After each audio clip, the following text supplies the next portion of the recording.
So good day to you, sir. I am Dwight Kenson Brinusi from the BS Mari Block Alpha third year. So we are assigned to answer three questions for our final task. So the first question is, what is the purpose of the ISO in an institution? So my answer is ISO is a global organization that operates across a variety of goods and industries to provide standardization among institutions.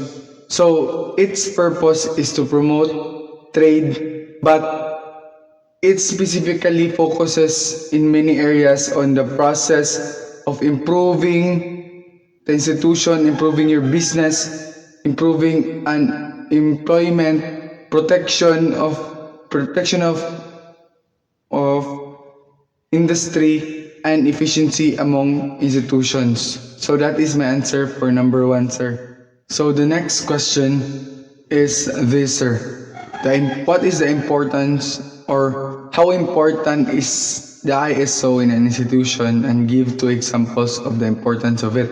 So first of all, the importance the how important ISO is in an institution is that ISO is very important in an institution because ISO helps to improve an institution's credibility, authority, and overall efficiency of an institution.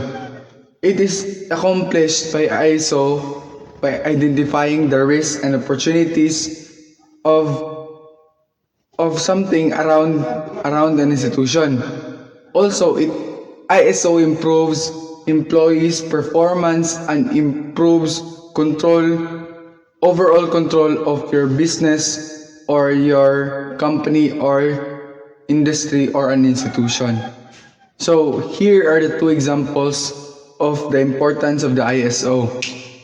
So the first example is the ISO increases the revenue of an institution. So it means the ISO helps the institution to gain more contacts everywhere while maintaining or while increasing their efficiency in something that they would like to do or they actually do in time.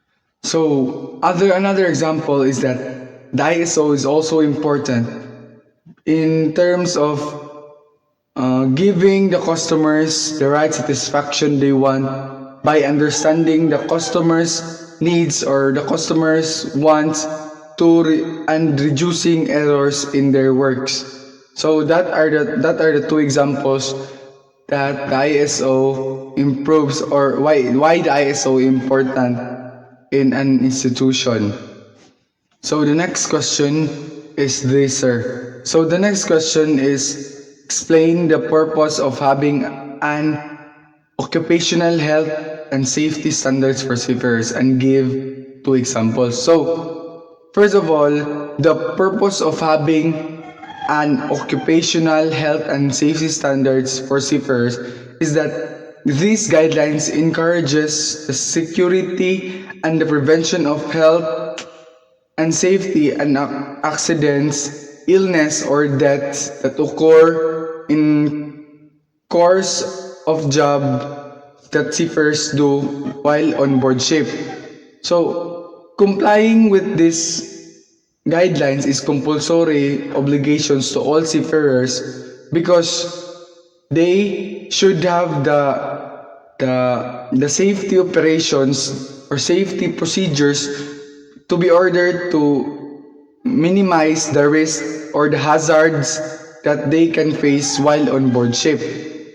So that is why there should be occupational health and safety standards on board ship.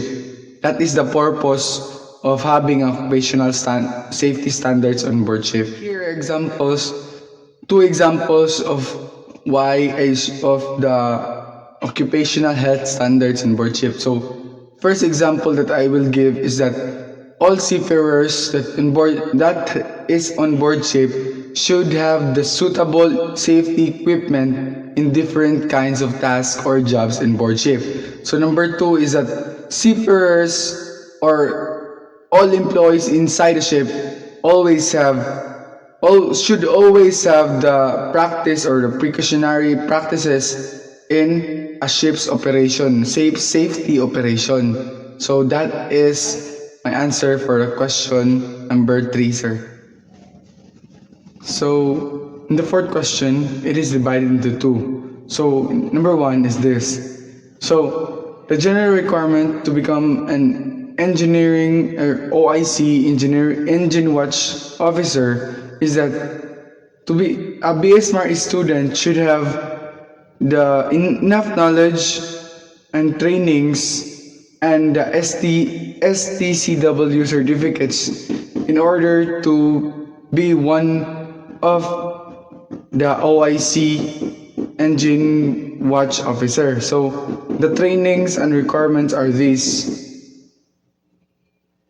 So here you can read the requirements to become a OIC engine watch officer according to the requirements given are the requirements to be followed if you want to be an OIC engine watch officer. So if an BSMAR student wants to be it, he wants to follow these requirements. So the officer in charge or the OIC officer in charge of the watch is in charge for the main propulsion plant on ships, and also he's in charge for the associate auxiliary or auxiliary engines inside the ship. Also, an OIC engine watch officer is responsible for the safe and proper operation of all the system or all the units inside the engine room, like the auxiliary engines. He will be also responsible for the power generator and distribution system and other equipment such as refrigeration system, pumping system, ventilation system of all of the entire ship. So that is the function of an OIC engine officer or OIC engine watch officer.